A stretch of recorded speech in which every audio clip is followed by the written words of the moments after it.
I love you guys.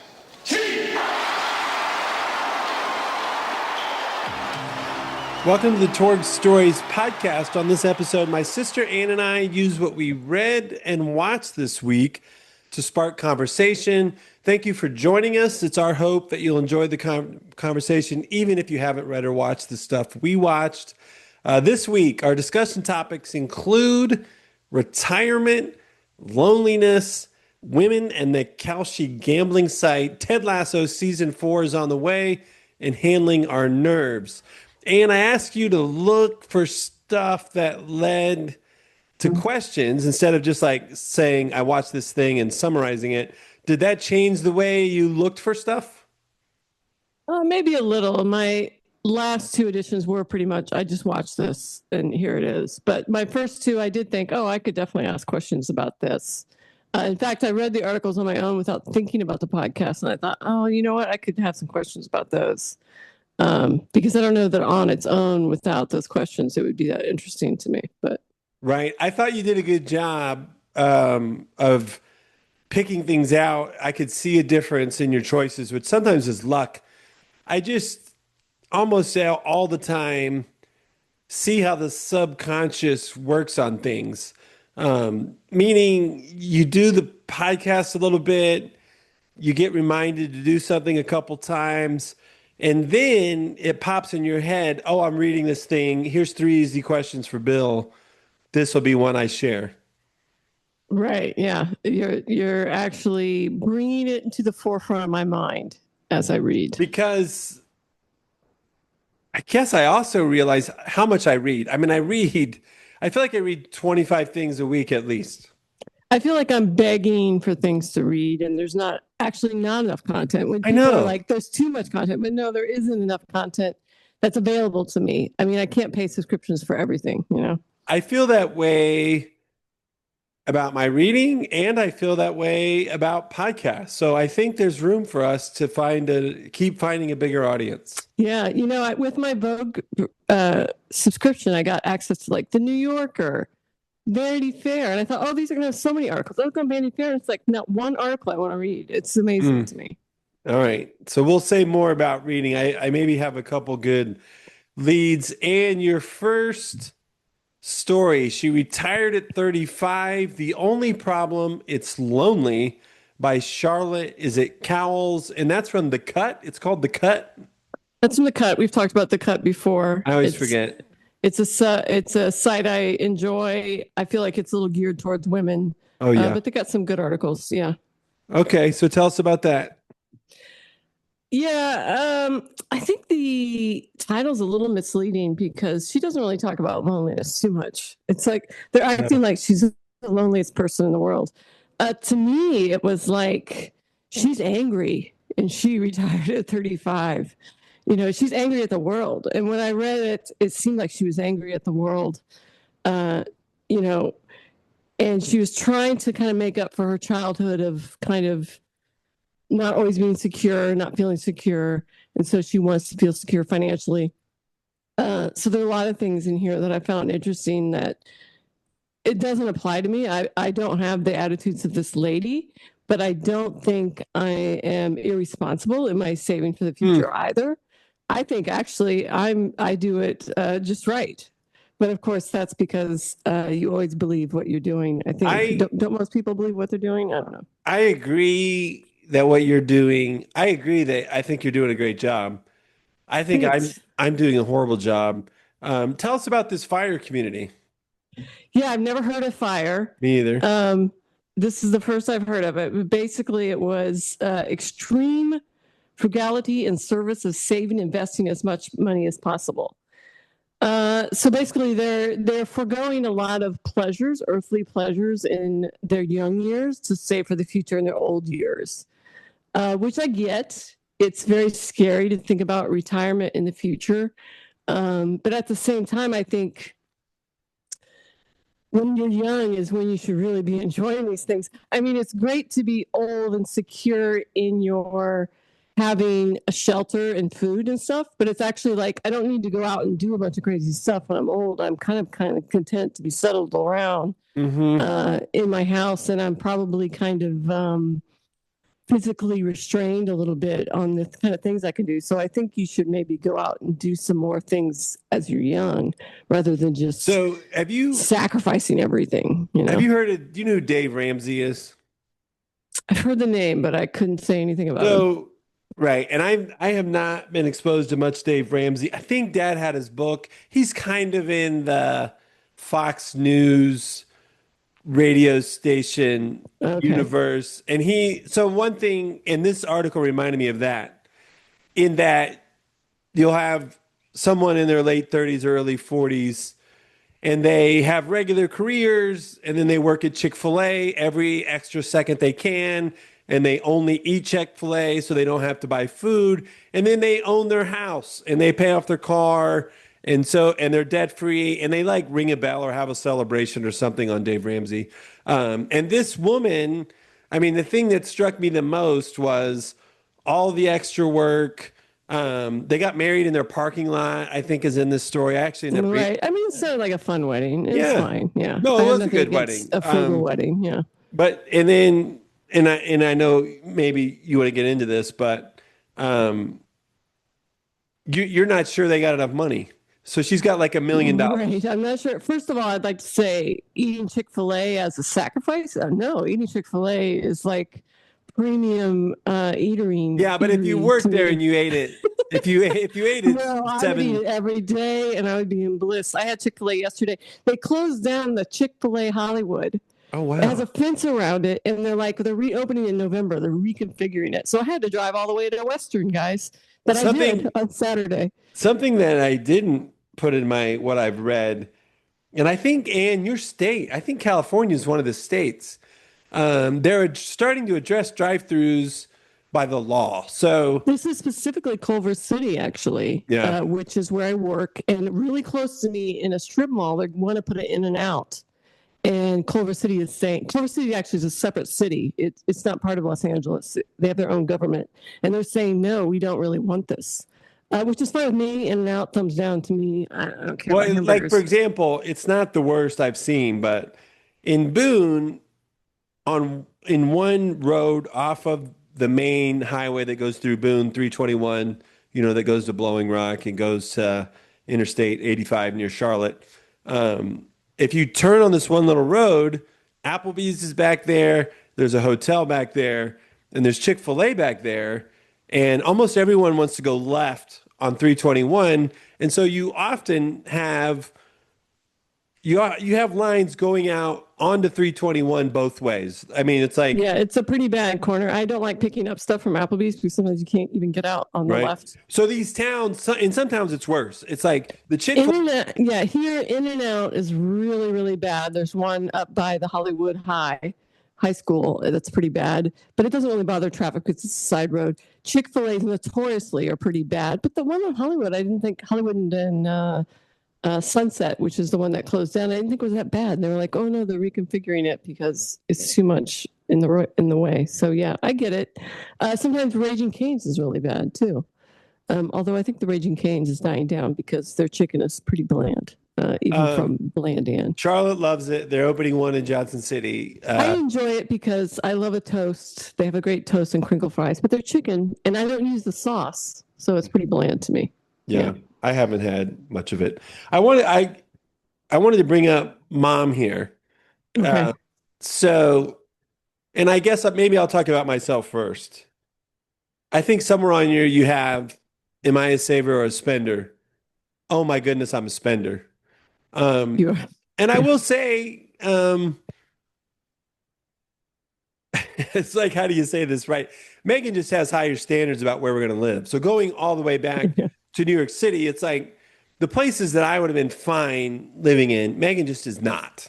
Right. Yeah. So it's a combination of Megan's standards being really different than mine, and then of course having a family, and then Megan wanted to be home with the kids, and so what jobs work for that. So it's just and then additionally, and this is all on me, this part. I taught in Indiana where the retirement's pretty good. Mom's retirement's pretty good. She's getting her and dad's retirement still because of some choices they made. Indiana made me take my retirement back. which went into a different investment account that has been terrible when I was in charge of doing something with it. And then retirement at St. John's for 11 years was great. And they made me take that back, and that has been bad, taking it back. And they put a lot of money in. So for the freedom of moving around, I've really given up retirement. I do sort of have this chance that this house that I'm selling now could actually be good retirement if it actually sells, just because at least I'll have something that's worth a lot of money and maybe no mortgage payment if we can somehow complete this, sell the house, get into another house that's worth money that we're not paying a mortgage on, and then Social Security, if Social Security continues, right? It exists, yeah. If I can draw Social Security, maybe I won't starve. And then I think there are downsides to mom, and if we set dementia aside, which is a lot, if I could just be promised to live where mom's living right now, that the worst it can get, which isn't bad at all. I'm at the Foley Center in a nice room with a view where people are handing me 3 meals a day, and I have cable on the internet. I feel pretty good about that. Yeah, as an 80 whatever year old. I just think it takes a lot. I think it takes a lot of luck to get into a place where I think just some things came together for her to get in where she's in. Right, where she's state subsidized, of course, right? And it's like, boy, if you could, the people that have to afford that without being state, it's like, man, you got to have so much money to be able to pay So what for I that didn't yourself. really realize was an option. I don't think, and it's not a guaranteed option, which makes it really scary, is if mom owned a house that was worth $1 million, she would have to run that down to nothing. She would have to sell her house, pay for it herself, then apply for Medicaid, which can be navigated in a way I didn't realize. But if you've saved $1 million or $5 million, you can run through that a little bit fast at 12 or 13 grand a month in a place like mom is. Right. Based on this article, this woman has like $1 million, right? Wasn't that it? I think you said she has $1 million, and so her husband is trying to do the same thing. He's not there yet. And Ann, you were It like, seems really low to me because of her age. She's retiring at, what was it, 35 or something? She's retiring at a crazy age, and that's not enough. I don't know what state she lives in. I mean, maybe she lives in, she lives in Indiana. It's going to go farther than California. My goal as a 50, almost 53, 52, 53-year-old woman is when I retire to have at least $2 million. And that's what if I retire at 67 or 70. And then I think that would be probably enough for me to live maybe in California. And this woman only has $1 million at 35. So I think she's retired too early. She needs to be, why not work weekends, lady, at the photography and stuff, whatever you do. She said she might get a job, I think. Yeah, at least do the gig work to me. I don't get it, but whatever. She seems very angry, and that's sad for her, and I hope she works through it. What was she mad about? I didn't sense the angry. I may not have. She was like, I can't work for people. I can't answer to people. Right. Screw people, And to me, it's like sounds like the wrong kind of jobs. Yeah, I guess maybe. Or her attitude stinks. Yeah. And I've never been one to work at the weekend. I don't have familial obligations. I don't have children and stuff. I could easily work on a Saturday or Sunday. I could do Grubhub or delivery. I could work at Starbucks. No way. No, thank you. I'm not going to do it. What if, I'm doing nothing. Forget it. Without getting too personal, mom and dad helped. We joined forces financially for us to be in this house because mom and dad's rent was really high and a struggle for them. And we could afford almost nothing in the area where we live. So now mom and dad's help is gone. So it's super duper. Right, it's super tough tight, to be paid. But I'm still declining to teach extra classes. It's not worth it. Exactly. Well, anyway, I think I personally have a good balance. I put like 20% of my gross pay into the 401k. It's amazing. I have a rollover 401k from my previous job that I manage myself through Schwab. I don't manage it very well, I'm sure, but I picked some random mutual funds. Schwab. So you're just self-servicing that. It's like I'm self-servicing my Schwab. The one at work, I put in a thing that says like target date retirement account that they manage. You know what I mean? Like you pick I what can't year. remember. You might know. Dad went through a phase where he wanted to short oil. Right. I never mess with stuff like And so that. I Yeah. opened an account, something like that, but it was like a more famousy do-it-yourself account where I bought this stock for him to short oil. And then we Oh, closed it. And then like we eventually he made money and convinced him to close it and then I got rid of it. Anyway, I mean I maybe should go to that. So Megan and I combined to save zero for our retirement every month. oh, that is pretty bad. Nothing. You don't even Nothing. have anything through your school? Nothing. That's I pretty don't think crazy. Yeah. so I'm on 1 year contracts.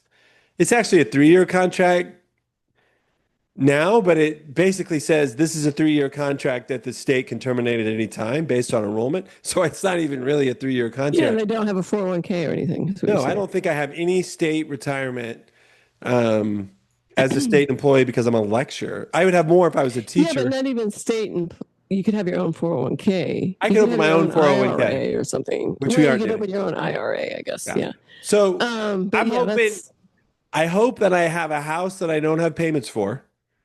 yeah. In my mind, I'm just thinking, I hope I can teach till I'm 75. Right. Which, teaching is my current teaching job is not as hard as other people's jobs. It's not like teaching in a high school till I'm 75, which I couldn't. It's hard to, I Right. mean, they would run over me, I think, by then, probably. Right. Yeah. Yeah. My negative for me is I of course do not own a house. I never will own a house here in California. So that's the negative, but my positive is I have had a 401k since I was probably 30, and I have a rollover from my previous job and I have a current one in my current job. Yeah. And I do put a lot of money in there. So hopefully if the stock account, if the stock market crashes, we're all in deep trouble. If the But if house, it keeps it right. up, I mean, I'm on the good. short term, if this house doesn't sell for a year, it's going to get a little dicey. Right. Be a little dicey. Yeah. And then of course, right. I mean, what I hope is I live in a house that I own and Social Security keeps me, I can pay the taxes and not starve. That's what I'm hoping, Yeah. which isn't bad. That's not a bad path. Yeah. Maybe when we're 75, we'll all have to live together and commune Right. and pay for things together. When did you say you hope to retire? I would say 67, 70. Yeah. Yeah. I don't see the need to retire before then. I really will be bored. Sometimes I'm bored now on the weekends. I think this is the third. So I put in, I work a lot on a very low paying coaching job.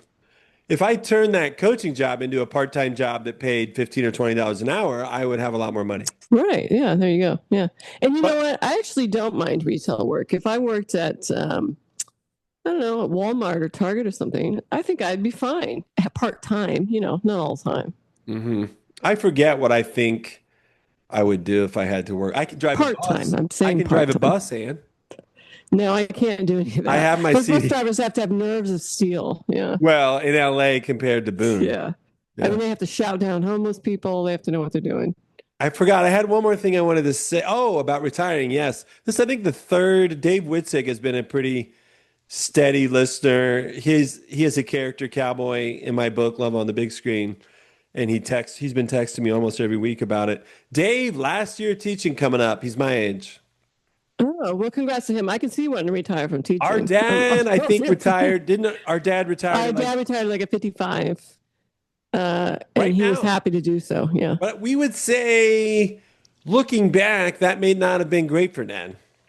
May not have. I mean, it's too bad he didn't have some other kind of outlet, right? Some other kind of job he could do. I could see wanting to get rid of teaching when you're 55, Yeah. frankly. But for me, if I retired, I would be bored out of my mind. And I don't mind going to work, really. And actually, as an antisocial person, it helps me be more social. So it's a good thing. I think back when we were going to talk about LeBron, and this is related. Right? Like these athletes, what do they do when they Well, retire? They're in their prime. One thing I was going to say was when the season ended this year, my feeling was I don't really want to do this anymore, this coaching. Right. But I've been in it long enough, and I think LeBron's similar.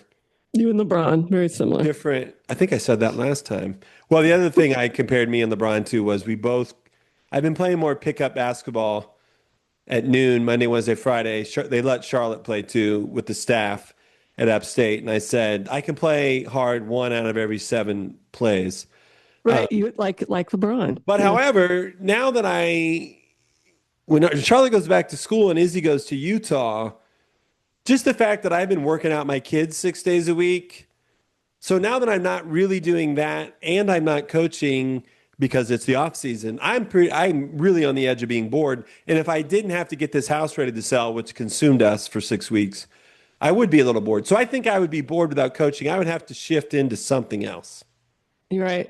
I'm always hoping that as Izzy moves out west, Charlotte will pick up an internship with the Sparks or something, and everybody can move out here to LA. So, that'd be a good goal for you guys. I think it used to be we would have been all for it.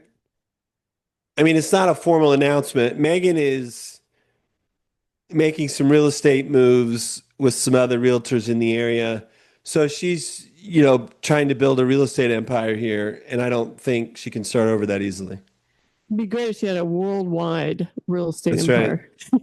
Yeah. All right. I'm going to shift over. Did you have anything else you want to talk about that article? No, nothing with that. Okay.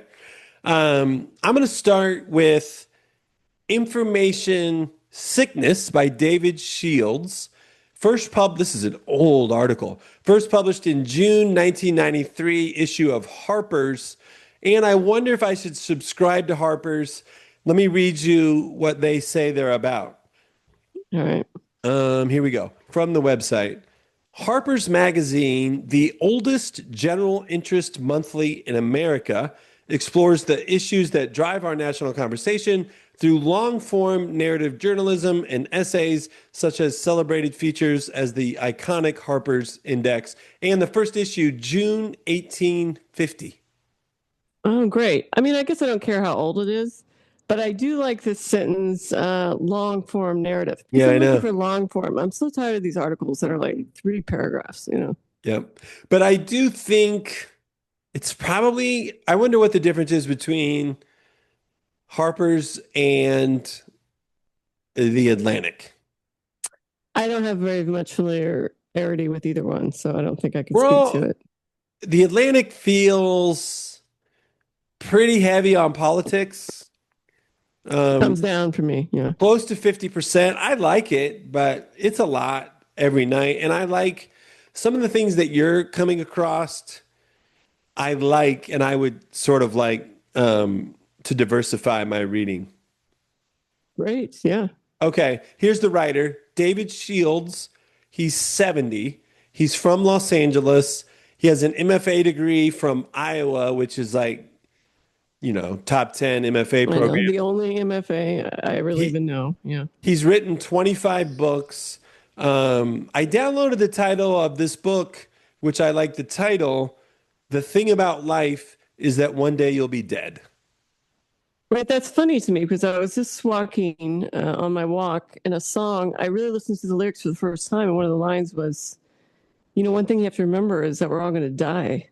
So it's very similar to this. And I thought, oh, that's much darker than I thought. Yeah. And it sort of goes with retirement and middle age. Yeah. I mean, isn't it the thing that it's like hanging over all people's heads, don't you think? Yeah. We're all dying. I do. I think hanging harder is I need to sell my house. And I'm driving the kid I've spent 18 years with to Utah to leave her 2,000 miles away. That's hanging over. Those are the things that are hanging hard today for me. Right. The septic out front seems to be drying out, so I can quit thinking about that. Oh, that's good. Yeah, now I just got to get my grass to grow out there, and it's growing in spots. Okay, so I have been Kevin Tankersley, you know him, Winamac classmate. He sort of chuckled listening to a podcast, and he's like, Bill, I can't believe it. You're still making lists and ranking things 30 years later. You're a ranker, I guess. I guess this is a thing I was known for. One of my favorite novels, High Fidelity, big on lists. Top 5 B-sides. Yeah, okay. So this is a couple sentences from this article called Information Sickness that has to do with lists and rankings. We'll see if you can think of anything to say in response, Anne. What's the word taxonomy mean? I think it means ranking, ordering. Oh. It means ordering. Would have never guessed. I know I thought I knew what it meant, but I did reread. Last week we read John McPhee, and he is such a big dictionary guy. I was surprised. Anyway, I did want to look at all the different definitions of taxonomy after hearing this. Okay, here we go. Numerous people have commented on the list. Oh, sorry, that was still my own personal thing. I guess I'll talk about that. When I was at St. John's, I had this list of, it probably ended up being 10 pages in the back of my notebook where I would physically cross things off and people would always comment it. And now I do that on Notability. How do you handle your list, San? I like the way I make a list at work of things to do is just I keep the email in my inbox. And then every couple hours, I'll scan through my emails and be like, oh, I haven't done that yet. And then if I do it, I get rid of it. Other people have hundreds of things in their inbox. I do not. My inbox is my to-do list. I might have 100,000 things in my inbox. Well, that's just ridiculous. I don't get it. Well, except for when you say, hey, can you resend that email? I already deleted it. I find it in my deleted emails. We like to have all our emails for searching. I have 36,835 in my inbox. It's like these people that have 400 unread texts or 7 unread emails. I'll never have that. Izzy does that. Yeah, okay, here we go. This is it, I think. All right. I feel like I'm missing the first sentence. I think I'm just missing an I right there. Let me type it, everyone. Here I go. That's what you all want to hear. Here we go. I love all forms of taxonomy, lists, categories, compartments, containers, boundaries. When I went to the famous Amsterdam sex shops, I was struck mainly by the arrangement of movies and magazines into exceedingly minute subdivisions of pleasure and pain. I love doing errands, and what I especially love about doing errands is crossing things off my errand list. When making phone calls, running errands, or performing ablutions, I'm not sure I typed that right, I always begin with what seems to me the least personal item and conclude with what seems to be the most personal item. Okay, well, first of all, a couple of comments. When I'm making a list, I always try to get done with the easiest thing first. And then, like, if I'm doing something that's going to, I know, take an hour or two at work, and then I see email come in while I'm working on it that I could do in a minute, I'll do it. I'll stop what I'm doing and do it just to get rid of it because I like things to be gone. I like things to be done. And sometimes I do it so quick, I'll keep the email. I won't send it. I'll keep it there for a while because I don't want people to think I completed it too quickly. This is probably one of the simplest things in the world, and it's not the kind of book I read. But I went to graduate school with a guy in education, master's, named Jeff Lardini, and I remember him saying he tried to limit his touches on the pieces of paper, limit his touches on the email. I like that. Meaning like, okay, I just touched this thing and read it. I'm going to finish it so I can get rid of it and it's gone. I like that.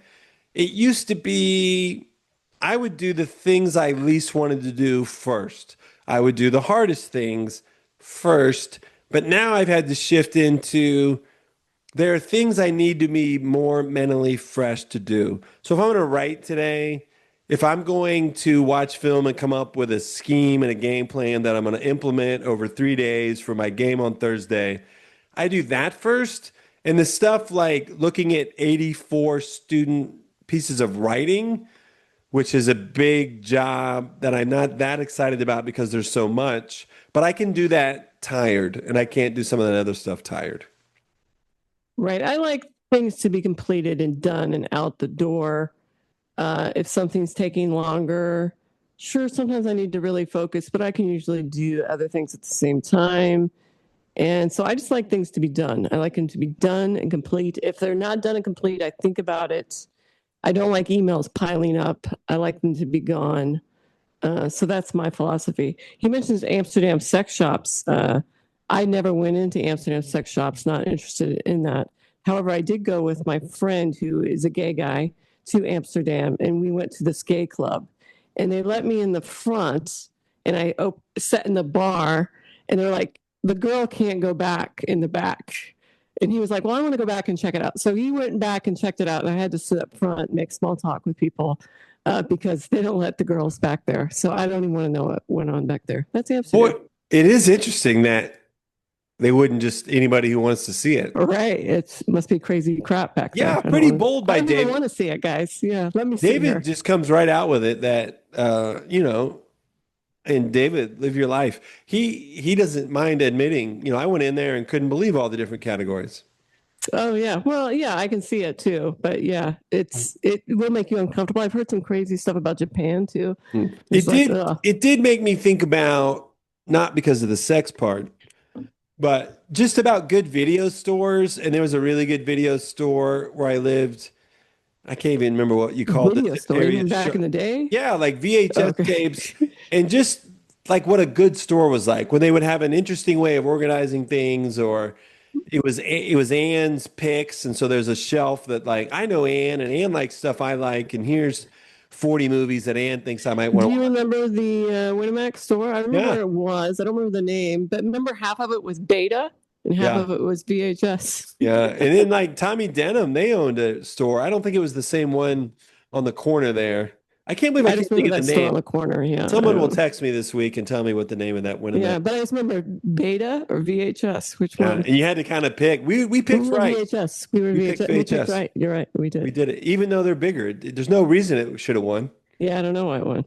We're taking a quick break from the episode so I can tell you about my novel, Love on the Big Screen. It tells the story of a college freshman whose understanding of love has been shaped by late 80s romantic comedies such as 16 Candles and Say Anything. The second edition is available on Amazon as a Kindle book for only 99 cents. You can get the paperback for $9.99. You can go to thetorg.com. You can link to the book on Amazon. You also can put your email in as a subscriber, and you can find all of our old podcast episodes. A couple other things, we'd love for you to like and subscribe on Apple Podcasts or wherever you're listening to this podcast, maybe at someplace like Spotify. If you're feeling super generous, write us a podcast review on Apple Podcasts or write a review of my novel, Love on the Big Screen, on Amazon. Thank you so much. Back to the episode. Okay, so boy, this article is hard to. What's the article about? Just his love of lists? The thing about life. Oh, that was his book. But the article's called Information Sickness. So just that he It just was wants to pretty know short, everything. and it got picked because I thought it had a bunch of stuff that we could talk about. And it wasn't like, oh, I see the thesis. I think it's just about all the stuff in front of us all the time. Anyway, so okay, I guess I'll circle back and say I lived with Rob Irwin and his family in Indianapolis for a couple weeks. So did Charlotte. And something Rob Irwin did that I'd never seen anyone do is fall asleep with a blaring television on. Lots of people do that. I Yeah. don't, but So lots of that people was do. it was Yeah. I was pretty old and that was new to me. So I was going to ask you about that. Here's what David says in his essay. The moment I walk into a hotel room, I turn on my laptop and the TV, the latter as wallpaper, which I turn off when I go to sleep. The worst drunk I know, 12-ounce tumblers of scotch at 8 in the morning, leaves CNN all night downstairs as a sort of lifeline in his sleep. He's always talking about black. Black is considered the ultimate sin. He can't tolerate black. They went to black. The famous 6 minutes of black. He's obsessed with black, afraid of it, secretly thrilled by its suggestion of depth. I don't know what he's talking about. Famous six I minutes of assume, black. I think, what it reminded me of, you First remember, of all, 12-ounce tumblers of scotch at 8 in the morning. I mean, you got some problems. do you remember when you probably don't, when a guy who called himself Captain Midnight interrupted the HBO signal in the 80s and took over their Yeah. signal and said, you guys are charging too much? That made me think of Oh, he that. was able to do that. Yeah, Amazing. I know. The main thing I remember about HBO is just By the watching way, it with you the can, with the lines, and we couldn't see everything, right? that It would guy be is like still scrambled. live and you can connect with him on LinkedIn. Oh, wonderful. I I looked him won't. up when I thought of this. Anyway, I think I am a black guy, and by black, I think he means nothing. Television's not on. I mean, if I'm at my desk, it is quiet and I'm working. Right. The only time I turn on my TV is at night. I rarely turn it on in the day, unless it's the weekend maybe. And a lot of times I'm not even paying attention to it. I'm really on the internet. That's my TV decline, really. First thing I do in a hotel, when I'm in a vacation in a hotel, I hardly ever turn the TV on. Same. At all. The only time I turned it on this vacation was to watch the World Cup, and I had to watch it, in Polish and Czech. So it I was think pretty. Megan flips on the television for company. Yeah, I get it. But I don't do that either. No. But I do have to be looking at the internet or something. It's not like I'm just sitting here in the dark. Yeah. I do feel like you come home, turn on the TV, open up your iPad, and that's what you do. I don't turn on the TV anymore. I come home Oh, and I do turn on my iPad and I eat dinner and things. But a lot of times I won't have the TV on until very late at night. And that's just because I feel like there's nothing on TV anymore. So that's a whole other topic. But I got a couple more questions. What do you do when you're nervous? what do I do with my nerve when I'm nervous? Maybe you're never nervous, or when are you nervous? I am nervous a lot. Of Ooh. course, I'm always nervous when attention's drawn upon me. I don't like it. I always can feel myself getting red. So I'm a very you're, white person who you can notice getting red, and I I think, find that embarrassing. So I'm doubling down on the embarrassment. Yes, I think anxious is the word for you, especially. anxious and nervous. I guess. Yeah, I've been told I'm tightly wound. That even though I may appear laid back, I'm actually ready to pounce at all times. Which I I don't can get. agree. I don't Yeah. agree that you're tightly wound. I've been told that, Bill. Tightly wound it to me is like you can't sit down. You've always got to be doing something. You're always hammering away at me to try to get me to do something. You don't do that at all. I look at it more as, I guess when someone told me that before, it was always like, I'm totally in myself and easily startled. You know what I mean? So how do you do you have any coping mechanisms or just I guess you I did try say to avoid it, you say you which turn is red. bad. Okay. Yeah. So he says when I'm nervous and need to calm down, I chew blank 3x5 cards like a woodchuck. Oh, I don't do that. I would say I try to take a deep breath and breathe easily. And I try to think of other things. And sometimes I'll pinch myself or something, give myself some pain Ooh. to think about that rather than the nervous. And sometimes I'll just blindly go forward and act overly confident. I think what I notice, especially if I'm watching film of games, I rub my head when I'm nervous for sure. I'm just rubbing my head. Um, I pick at my nails. So like I use my thumb to pick my own nails and they bleed sometimes. Oh, yeah. And then I kind of just fling my arm like this, like I'm cracking my elbow or something, but I'm really not. And then if I'm trying to manage nerves, I definitely breathing helps me, breathing exercises, the Andrew Wheel, whatever it is, 7-8-6 breathing, and then just interrupting my thoughts. I'm not bad at that. Right. I think I noticed you wrote it down here. You didn't mention it, but the thing that you and our mother do is rub your thighs up and Yes. down. You both do it just incessantly, and it's almost insane. Yeah. I remember being on a date long, long ago, and the woman observed that I was a knee bouncer. She said, "Oh, you're a knee bouncer."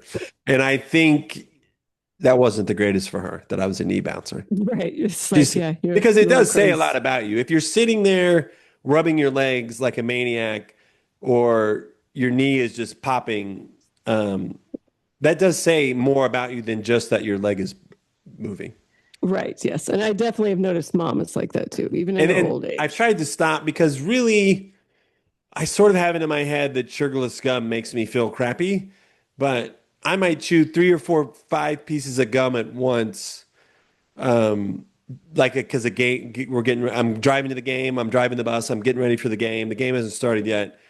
And I've seen some like either it's tobacco or gum for like a major league manager where they're just like they're chewing 6 packs Right. of gum Or in a game, a pumpkin seed or like a whatever. ping Those pong seeds ball yeah. sized thing of gum. Yeah. So that's my nerve stuff. But all those seem better than chewing on note cards. Yeah, it seems weird. I've never seen anyone do that. And it would make me, you would look at them and be like, what's going on over there? Yeah, I don't like that. Okay, well, two more. A sentence from this piece. I have a persistent yearning that I don't have to live exactly anywhere. So he doesn't feel any sort of attachment to a place. I'm always open to being wrong, and I don't ever remember being even 1% bummed about leaving a house, but I feel a little bummed leaving this house. Oh yeah, I can see that. It's a great house. And we've done a Great lot. location. You've done a lot in that house. Yeah. I don't think I've ever felt that way either. I've Like never when had you're a great leaving, house. if you have So to leave this apartment for another apartment, it's inconvenient, but you don't have any yeah, emotional it's attachment. inconvenient. I got to pay movers, stuff like that. But it wouldn't be like, oh, I'll never be in that room again. No. Or even like I won't walk around the corner to this place. Right. Yeah. I guess it would depend on what kind of place I'm moving into. Is it better or worse? If it's better, then I'll never think about this place Because we're again. really, I mean, we're probably, I mean, not for sure, but we're probably downgrading a little bit in our next house. Right. Well, you're going to be empty nesters. Yeah. Even though we're maintaining rooms for our people who are Right. going. You're going to have a lot of rooms. But Although I'll probably still see Charlotte once a week. I might not see Izzy until I don't even know, Thanksgiving or something. Yeah. Thanksgiving or Christmas. It's so much You better money. buy those Thanksgiving flights. I know we should buy Probably, it. I would buy it in like September, probably. Okay, thanks for the tip, Ann. Yeah, late September. Let's see, last one. Okay, he tells us. All right, so I guess I'll read his line, even though it's strange. This is what David Shields thinks about all the time. Two questions constantly occur to me. What would this look like filmed? What would the soundtrack be? I don't think Never occurred to me. I Yeah. never think of that. I sometimes see ideas like that would be a good documentary. David Shields has made a When couple something's documentaries. happening in his life and he's thinking about how it's going to be filmed. Yep. Yeah, I've never even remotely thought that. Like I'd put the camera over there and I'd play this song. That's kind of Yeah. funny, right? So It's funny. are you Yeah. self-aware enough that you can try to describe what you think about a lot? No, maybe No. not. I think of myself as a self-aware person, but maybe I'm not. But no, It's a I hard don't question. think. I think on some thoughts, I'm an intelligent person. I think about deep thoughts, but I also kind of skate around on the surface of life a lot too. So I don't know what to say. This is going to sound pretty exhausting, and I don't think you think this. I think the number one thing I think about is what should I be working on now? What should I work on next? Yeah, I don't think that. So it's like, oh, I have a moment. I should go work on something. No, I think of things like, what am I going to have for lunch today? Yeah. Maybe I should go for a walk. Those are And, the things and that then I have a think of. lot of imaginary scenarios, and I tried to come up with some examples. I mean, I'll on Thursday all of a sudden not be sleeping and saying the opening lines to this podcast, which is ridiculous because I say mostly the same stuff. Right. Yeah, I see what you're saying. And if The I only ran other- in, if Go I ahead. ran into Obama or I was going for a walk and I saw Bill Simmons coming, I'll run through like, what would I say to Bill Simmons that wouldn't be weird that would actually engage him? Same for Obama. If Caitlin Clark said, Torg, can you work me out Sunday afternoon? I think about like what I would do that might be something new for her. And she's like, oh, this is actually kind of good. I think a lot of the stuff like that after I think about what I should be working on. Well, I agree that I definitely have fake scenarios that play out in my head or fake conversations that play out in my head. But same time, I know if I really did meet that person, it wouldn't happen like that. I wouldn't even say anything. Yeah. You All know, I right. might have a fake scenario of me working out Caitlin Clark, although I wouldn't. But say I did that. But I knew if I ran into Caitlin Clark, I probably wouldn't even say hi to her. Yeah. Yeah. You could tell her if she was opening a business in LA and was thinking about some of her options for the design layout. That would And be. I'd say, oh, let me refer you to some of my colleagues. They could help you. So that was Information Sickness by David Shields. And what do you have next? Women Aren't Immune to Kalshi by Bindu Bensinath. Oh, Forgive me yeah. if I mispronounced that name. The Cut. So I don't know if you guys are familiar with Kalshi. I see a lot of ads for him. I think Timmy Chalamet did one, an ad for them. So it's basically like a betting site where you can bet on anything. You could bet on Do you think Donald Trump's going to throw some bombs on Iran tomorrow or whatever? You could bet on the Oscars. So this article, because it's in the cut, is a little geared towards women. And they're saying, hey, women aren't traditionally sports gamblers, even though I did see later on it said women are a third of sports bettors already. That's more than I thought. Yeah. Very surprising to me. Yeah. I would think the number is going to be lower than that. I would have guessed 10%. Right. So, I mean, the third, to me, I get it when you want to say women or men are different. They sure are. But women are not immune to the love of gambling. I have a little gambling thing in my soul that I try to suppress. Yeah. Probably more than yours, right? I'm more of a big time, like I'm going to go for the star gambler. It would be interesting to see what you would do if you could do it at any time. Right. I know. It's almost better that I'm here in California and I can't bet. I did make a birthday reservation for the Sunday before my birthday for Las Vegas. Oh. So just so I can make a couple of pre-NFL season bets. Yeah. Probably going to bet big on the Colts. Not big, like $100 on the Colts or something like that. So, but I made that special and I thought that'll be my birthday treat. And I think I had gone, you know what? No, last week I probably went a month and didn't place any bets at all. Great. Yeah. And then though, last week, for some reason, you got me thinking, I guess we were talking about the Sixers, and that made me bet on the Pacers to make the Eastern Conference Finals.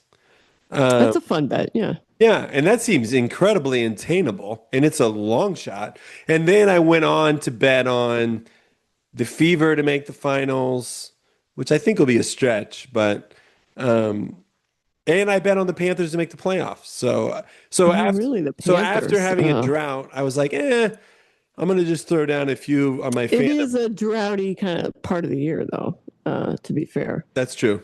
It's a pretty so drought. Kalshi, yeah, I'm going to make a couple of bets. I'm never going to do Kalshi. I can't imagine. I don't even know the legality of it. Is there a legality of it that any state can do it? I mean, I think it started as a way around. In the states that sports gambling was illegal, it was a way around it, is how it got started. Yeah. But I do think it's growing. And there's a lot of, I read an article, I feel like it was in the Atlantic, where it was mostly about like, when did this missile hit this apartment building that could mark the start of the war? And so there was a lot of debate, and somebody had filmed it. Like Kalshi said, the missile didn't hit until this date. And then there was this video that was like, here's a video, and this missile is landing inside blah, blah, blah. So there's a lot of that stuff. And then, I think there's a lot of like Trump tweets, and that influences the stock market, and it influences these markets. And I think he's exploring charging a certain amount of money for advances on his tweets, like not his tweets, his Truth Social posts.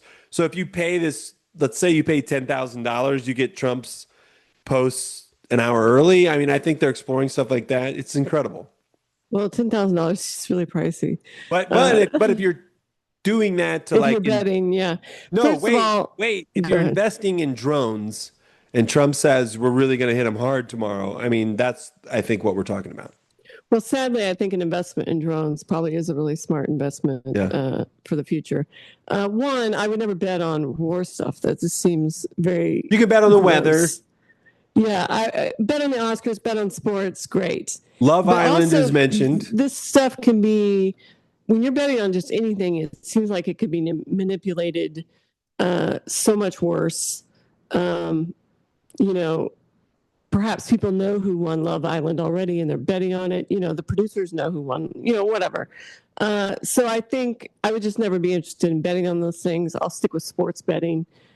Is it a sickness that's overtaking lots of people? For sure. I guess I look at it as drinking is like, you can't handle it. Sorry. I can handle it and it's fun. And maybe that's sad, but it does ruin lives. But I do enjoy it. It gives me a little thrill. Does it sound crazy to say I'm not betting to win money at all, really? You're betting just for the little fun. I'm betting on fandom. I'm betting on being right. Right. To me, I'm betting just to make it a little more exciting. Like Uh, Go ahead. I've told you I started with $20 on FanDuel and my balance just went under 400 with my last round of bets. I've not put any more money back in. That money doesn't even feel like a real 350 to me. It's just money that sits there and I keep dinking with it every once in a while. It's just so not. I mean, I guess every once in a while I feel like I should just bet 400 on the Pacers to win the finals and then get out of there. Right. Now, when I do it, because I'm only briefly in North Carolina, I always usually cash out Yeah. because I just want to get that money out and in my pocket. But actually, the last couple of times I've been losing anyway. And it's only like I put like $50 in there on one trip. So I don't feel like it's a big deal. It's funny. I'm reading a book now. I read an article in Texas Monthly about a diamond thief in Dallas. And it turned out to be a segment from a book. And so now I'm reading the whole book. And the book delves into the underworld gambling houses of Dallas back in the 50s and stuff. And it's like, these are crazy. People are going down in the basements betting, and things are rigged to the ninth degree. And it's like, what are you guys even doing? So that like undersided, seedy side of betting, I could never get into it. It just seems so wrong. So I've been listening more to This American Life. Have you even heard of that? I've heard of it, but I've never listened to It's it. it's out of Chicago. Ira Glass to me is a really good writer, interesting guy. And I recently one of the other little things I listened to was on testosterone, which came back up because Hegseth wants the whole Department of War to get tested for their testosterone levels. You've heard all that? No, that's crazy. Of course he Yeah. does. Yeah. And I'm circling into gambling. There was an episode that featured the casino just south of Indianapolis was one of the people they were reporting on, where it was just like what they were doing to prey on the people with gambling problems. I mean, like Right. Yeah. calling your house, Ann, and saying, "Hey, Ann, I've got a room up here for you. Do you want tickets to the Kentucky Derby? You should come down." And they're leaving you messages, and they know, or like they realize that you've been left a million. They quit calling you because you ran out of money. Oh, in one case, they were advancing people checks of $35,000 that they knew they couldn't repay, and they were drunk. But then they heard you inherited $1 million from your mom, so they started calling you again. It was horrific how much they Pretty were. sickening. Yeah. And Yeah. I'm not singling out the Indiana casino. They were just one of the examples in a circle of. And there were all these lawsuits around when they're preying on you and they know you have a problem. And the consensus was, yes, it's still your fault, even though you're an addict. Right. Addiction, pretty crazy, right? It's like when people go overboard on drinking and stuff, it's like you're an addict, but it's still kind of your fault. So maybe we should be more sensitive to addictions for sure. But at the same time, you want to be like, get your shit together. Go to I've just rehab or somehow been able whatever. to turn my addiction into my notes on the podcast. Right. Yeah. Yeah. And today I was turning my addictions to watching breakdown deep dive. Okay, so here's one thing I watched today, Ann. Last 3 minutes of Pelicans Warriors. I pay for this, by the way. Last three minutes of Pelican Warriors. It's a 45-minute program. Stan Van Gundy's coaching the Pelicans. He's taking you through every possession of what everybody was supposed to do and what they did and the decisions he makes. So that's what I was watching this morning. Pelicans, Warriors. I mean, And this is during the pandemic. So there's this, I hate to give this away because John Presnell, Zach MacArthur, if they're listening, they might subscribe to this just because they hear I am, or maybe they're already subscribing. It's called Slap in the Glass.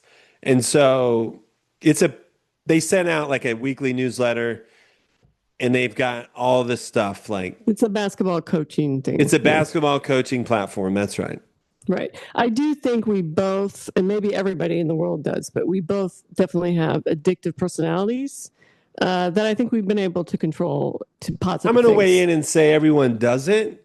And some people are pretty happy taking a long nap and chilling.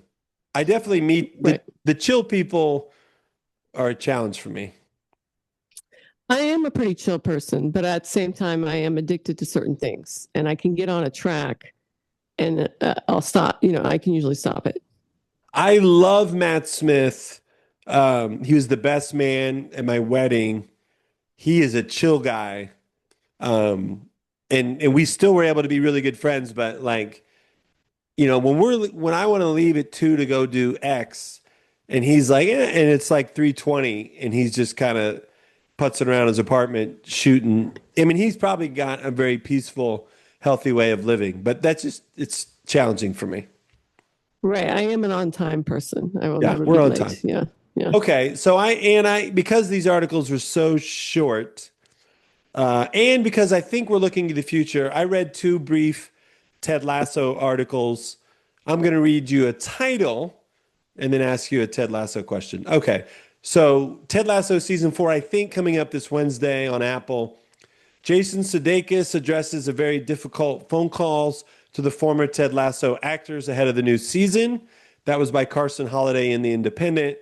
And then I also read Ted Lasso was finished. Then Jason Sudeikis had an epiphany by Lacey Rose on The Hollywood Reporter. And are you ready to pay for your Apple subscription and go back into talking about Well, I Ted have my Lasso? Apple subscription. If you remember, I bought it for some reason. I can't remember now Widow why. Bay. Widow Bay, Oh, I I think. bought it for Widow Bay, and right now I'm watching Slow Horses. And actually, I watched 3 episodes of Slow Horses yesterday. It was really good. Finally, season 3 finally starts getting good. So I have my subscription, and as soon as Ted Lasso is over, I will cancel my subscription.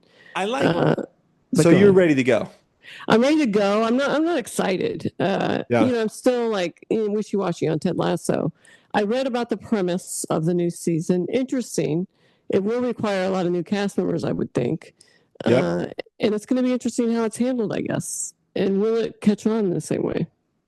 Oh, I like that second part. Those are all good. So we'll see how it goes. Let us know. I like what we've been doing. I think this format works really well. I do feel a little freed up to read longer things because I'm like, okay, I feel like sometimes I can't read a 300-page book unless I'm going to talk about it for 3 or 4 weeks in a row on the podcast. But probably I would read articles in addition to the book I'm reading.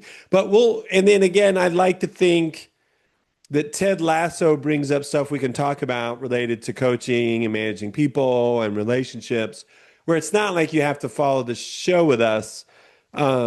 So we'll see how we do on that, but we might keep talking about it week to week. We'll see if we need to tweak it. Right. Yeah, I'm sure we will talk about it week to week. I would be surprised if it was bad. I think it'll probably be good, at least decent, maybe not reaching the same heights. But it also depends on, the casting, the new characters, the new team that they bring in. So we'll see that. So I think it was something like Sudeikis will give you $1 million an episode if you come back. It's No, hard to decline. no, I'm not doing that. I'm not putting Ted through that. And then I already brought up the subconscious. It sounds like he was walking around and something popped for him, which evidently the pop in part was, what if they start a women's team? And then he got the group back together and started talking, and those sessions were really productive. And so they felt like they had more to say. And what do you remember? And I haven't gone back and looked. What do you remember from season 3? What are you kind of thinking Was it the last season? Yeah, what might or might not happen? What I remember being ambiguous about Keely and Roy, right? Nice. And then we know, Ted goes back to America to spend time with his son and kind of maybe with his ex too. It's like his ex broke up, right, with her boyfriend. I felt like they were going to get back together. Right. So how is that going to work out? So I like that you're right. I think is Keely going to end up with Roy or Jamie was something that wasn't clear and we didn't know and we could debate. And Jamie's not on the show anymore. Yeah, I was going to say, Jamie, there's no reason for him to be on the show. I can see how you Well, there could would be if he was with Keely. Right, I guess as the guy. But I mean, Keely can be the PR person for the new team. I assume Rebecca will own the new team. A lot of teams are owned, just like in the WNBA. Yeah, right. The owner of the men's team also owns the women's team, and the owner of the Trailblazers owns the Carolina Hurricanes. Right. Well, yeah, but I mean, like the owner of the owner of the Pacers own the Fever? Actually, I don't know. Yeah, about that one. sometimes they own both the Yeah, sometimes WNBA. not, but sometimes they do. Phoenix, I think they both own. So, and I do think that's true in women's soccer too. Like the Arsenal team owns the Arsenal women's team. And the women's teams are getting more popular. You know, they used to be nothing in England, and now they are much more popular. So it will be interesting. But yeah, you can't tie in Roy too much. Or no, you could tie in Roy if he was like an assistant coach or something. I don't know. We'll see. It seems why like would you want to be the assistant coach of the women's team? That doesn't make sense. It feels like they might be sharing. They might overlap. They're sharing the Share same facilities. Yeah. So, for example, is that English football season the same time? Are men and women play at the same time? They probably do. Me. So, you might be sharing workout facilities or space or field or for sure. Yeah. Let me see. I don't think any of that. My hope is either he better bring his son with him. That's all. Okay, right. I guess I was going to say I expect him to show up with his ex-wife and his kid. The actor who plays his kid has been replaced. Well, hey, that happens. Yeah. They grow up. Okay, so here's I like this sentence from the Lacey Rose on The Hollywood Reporter. When it came to doing more, Sudeikis had been the only holdout, having worked on nothing but Lasso for the better part of 5 years, writing or rewriting every script. In addition to starring as the team's relentlessly positive coach, he was thoroughly exhausted. In that time, he'd gone through a very public, nasty split with Olivia Wilde, his longtime partner and the mother of his 2 children, now 12 and 9. Right. Okay. I can see that he wants to maybe, a lot of people they have this great success and they want to do more, but then sometimes they find they can't really do more. And so they go back to the great success. I don't know. I think Steve Kerr was pretty tired after the Warriors did all their winning. Right. Steve Kerr should have never decided to continue on. That's what it looks like right now. Yeah. All right. You got one more thing you read? I watched 2 more things, and these are going to be really quick. No discussion needed. Actually, I watched 3 more things. I won't mention the third one. I watched on Amazon Prime, and I half watched. I watched in the background, and I looked on the internet. Masters of the Universe. Yeah. Directed by Travis Knight. It was on Amazon Prime. We have some, I don't know, maybe you don't, but when I was a child, I watched Masters of the Universe. For sure. I was telling Megan, and I saw Megan really perked up when she saw it on the screen. Yeah, I watched it by the power of Grayskull, right? Isn't that what he says? Oh, I don't remember much. I remember by the power of Grayskull. Anyway, I watched it, and it's funny. On TikTok, I saw some old clips of cartoons of Skeletor, and they're like, Skeletor, what a funny guy. And he is funny. They just have all his clips. He has the funniest voice in the world. He's like a little whiner and kind of funny. And I don't remember that part. But anyway, I watched this movie. And it was okay, guys. It was funny. It actually had a good premise. It's not animated. It's real people. No, it's not animated. It's real people. The premise is basically he's on Earth. He remembers his past that he left as a child, and this is He-Man. And then he gets pulled back from Earth to whatever their world is called. I don't remember. And he fights to get the power back from Skeletor. And it was pretty good. It had a lot of humor in it that you wouldn't think of. And the actors were all good. I didn't have any problems with it. It's just a dumb action movie. And it was kind of funny at the end. It's like they don't actually call him He-Man and all that stuff. Those are his names that he gave them as a child. So they were like, well, what did you call this? What did you call yourself? And he was like, He-Man, And so it was kind of funny. They had an irreverent take on it, I thought. Yeah. What was the other thing you watched? You didn't want it, the French Revolution? The other thing I read, it was a little deeper. I read Liberty or Death by Peter McPhee, a long history book on the French Revolution. I was kind of excited about it. I saw it recommended on TikTok. But as I read it, it was kind of a drag. It wasn't the best history to me of French Revolution. Basically, it was more about how people outside of Paris reacted, which did have an historical context to it, but it wasn't like a good read on the French Revolution, I didn't think, personally. So thumbs down. Oh, okay. I'm going to bring up 2 real quick. It sounds silly to say, but we watched Forrest Gump this week. I've watched it back in the day, but I don't hardly remember it. The kids had never seen it. What did they think? Tears were shed. They loved it. Really? I really like it when, and you've helped me, I want to yank everyone's phones out of their hands when they're messing with their phones and watching a movie. But I have learned to enjoy them to get sucked in and obsessed with the movie. And, 45 minutes in, now you're locked in on every little moment. So it's a cool, Right. Yeah. I mean, I guess I forgot how beautifully shot it was. Um, the way that they move Gump, one thing that we're hiking Grandfather Mountain on Monday, which you've done, Hmm. which Forrest Gump runs up that hill in Grandfather Mountain Oh, does he? in the movie. There's actually a sign over there that says something like Forrest Gump ran here, which is Oh, kind of how we lured him into the movie. But he runs all over the country, so it's so beautiful, whether it's mountains or desert or ocean or the Midwest. And there's that plot line about finding your destiny. What is your destiny? You have to find it. Of course, the acting is incredible. It's emotionally powerful, and it was interesting to see how invested my daughters were, like with all of Jenny's bad decisions. Robin Wright, right. She does make a lot of bad. Robin Wright, one of my favorite actresses. I she's wish she so was great. better. Yeah. Yeah, I mean, I wish she was in more stuff. Yeah. right. Everyone does, right? And Yeah. then I don't think then the kids, everyone loved this too. Rebel Ridge on Netflix is really good. Um, it has Don Johnson as a bad guy sheriff. It's so good to see Don Johnson on screen doing great. Don Johnson was the evil person in, is it called Watchtower? Watch. He's good at that. There's a famous comic book series called Watch something. Oh, yeah. Yeah, and it's a series on HBO. It's a pretty good series, and he starts out as a good person. You're like, oh, Don Johnson, and then he's like horrible person, but he has such charm. Don Johnson. He's a charming and bad he's an guy. attractive old guy. Yeah. So do you know who Aaron Pierre is?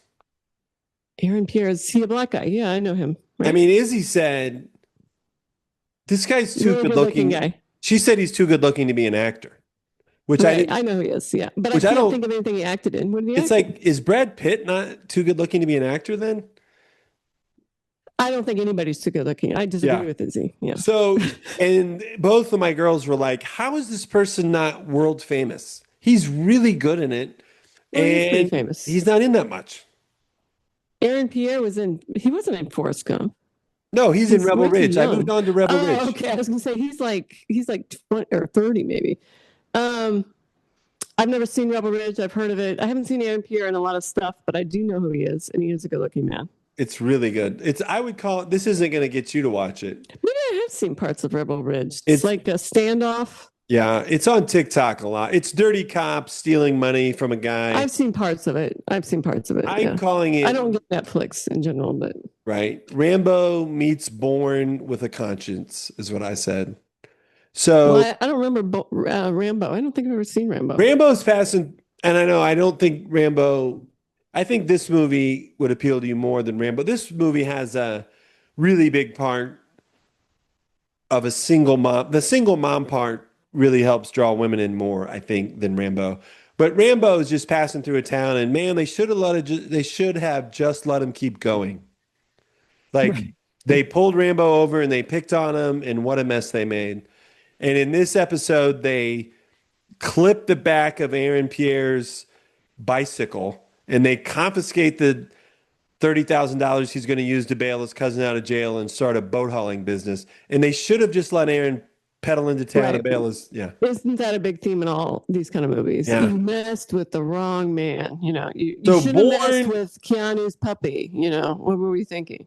That's right. That's a great example. Bourne and Rambo kill a lot of people. Aaron Pierre doesn't kill people. He leaves them tased and unconscious. Oh, that's nice. Well, Bourne to me, top of the line movies, one of my faves. Yeah. Yeah. So I saw a preview.